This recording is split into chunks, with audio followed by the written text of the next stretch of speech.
कल मैंने माननीय रक्षा मंत्री जी से भेंट करी थी और पिथौरागढ़ हमारा सीमांत क्षेत्र है।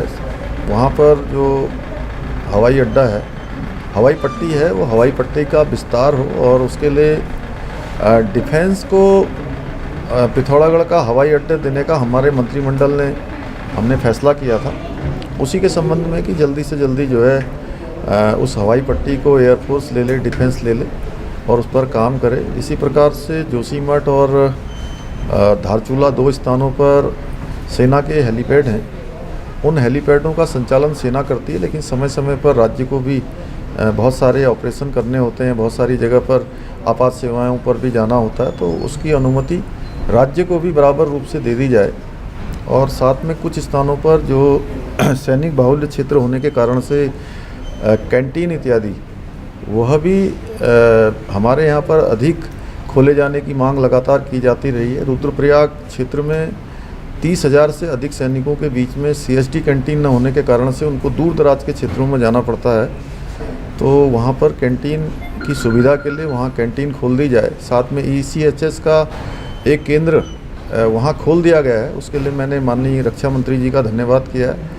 इसी प्रकार से उपनल का जो देहरादून में कार्यालय है, जो 25-30 हज़ार कर्मियों को, पूर्व सैनिकों को लगातार अपनी सेवाएं देते हैं, उनका कार्यालय वहाँ पर चूँकि अन्यंत्र स्थापित किया जाना है, तो उसके लिए ज़मीन हमको मिल जाए। इसी प्रकार से देहरादून का जो जॉली ग्रांट का एयरपोर्ट है, उस एयरपोर्ट का विस्तार होना है, उसका विस्तारीकरण होना है, तो वहाँ पर 21 एकड़ ज़मीन NTRO की है। NTRO को हमने कहा है कि हम अन्य जगह पर ज़मीन दे देंगे, वहाँ की ज़मीन वो राज्य सरकार को दे दें, जिससे कि हम हवाई अड्डे का विस्तार कर सकें। इसके अलावा आज मैं पुरुषोत्तम रूपाला जी से मिला हूँ। वहाँ पर हमको पहले 60 मोबाइल वैनें मिली हैं वेटनरी यूनिट की। अभी 35 विकासखंड ऐसे हैं जहाँ पर अभी मोबाइल वैन नहीं है वेटनरी की, वहाँ पर भी मैंने उनसे कहा है कि वो मिल जाएंगी। तो निश्चित रूप से उत्तराखंड जैसे राज्य में जहाँ की भौगोलिक परिस्थितियाँ अत्यधिक कठिन हैं, तो उससे बहुत आसानी होगी हमारे पशु पालकों को, पशुधन के क्षेत्र में काम करने वाले लोगों को। तो उन्होंने कहा है। और इसी प्रकार से एक्वा के क्षेत्र में एक हमारा बड़ा एक्वा पार्क सितारगंज में बनाया जा रहा है, उसकी धनराशि हमको जल्दी से जल्दी जो है आवंटित कर दी जाए। और PM संपदा में जो यूनिट लगाने की 100 स्क्वायर मीटर जो उसकी औपचारिकता है, उसको हमारे राज्य में उत्तराखंड में उसको 50 मीटर कर दिया जाए, तो उन्होंने कहा है इसको कर देंगे। इसके अलावा मोबाइल वैन का हो गया। नेशनल लाइफ स्टॉक मिशन में केंद्र की सरकार की जो धनराशि है, वो धनराशि जल्दी से जल्दी राज्य को जारी कर दी जाए।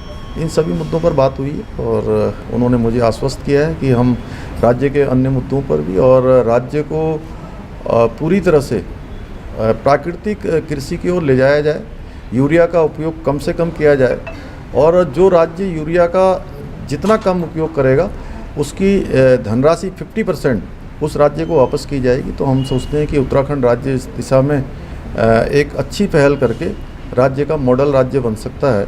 मैंने उनको आश्वस्त किया है कि हम इस पर काम करेंगे। सर, UCC को लेकर विपक्ष से भी समर्थन कहीं न कहीं आ रहा है। मायावती जी ने एक तरीके से समर्थन किया है और कहा है कि लागू करने के तरीके पर हालांकि उन्होंने सवाल उठाया। देखिए, एक बात यह है कि UCC क्योंकि भारत के संविधान के अनुच्छेद 44 में इसका प्रावधान किया गया है और इस पर हम किसी के भी जो चले आ रहे कस्टम हैं उनको बदलने वाले नहीं हैं। और वैसे तो ड्राफ्ट जब आएगा तो ड्राफ्ट बनाने वाली कमेटी ने देश भर के लोगों से बात की है। लॉ कमीशन भी उसमें सबसे बात कर रहा है। उससे पहले 2,35,000 लोगों से उनके मत UCC कमेटी ले चुकी है। विभिन्न धार्मिक संगठनों के लोगों से, विभिन्न सामाजिक संगठनों के लोगों से, अनेक स्टेक होल्डरों से भी लगातार कमेटी ने बात की है और सभी के मत ले लिए हैं। उस पर कमेटी अपना कंक्लूजन कर रही है।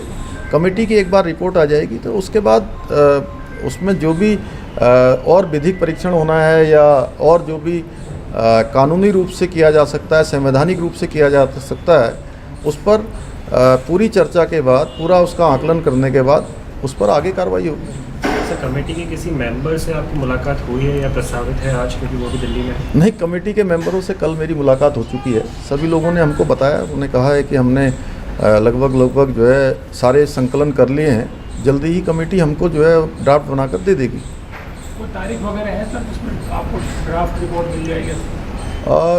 उन्होंने 30 जून तक संकलन करने की बात कही थी। मैं कमेटी को बधाई देता हूं कि उन्होंने 30 जून का जो समय निर्धारित किया था, जो उन्होंने 1 साल से अधिक समय तक काम किया है, तो उस तय सीमा पर उन्होंने अपना संकलन कर लिया है। सर, धन्यवाद। कार्बेट टाइगर मामले में कांग्रेस जांच की मांग कर रही है। कौन सा वाला मामला? सर, जो कार्बेट टाइगर मामला था, जिम का नहीं, उस पर ऑलरेडी हम लोग जांच कर रहे हैं।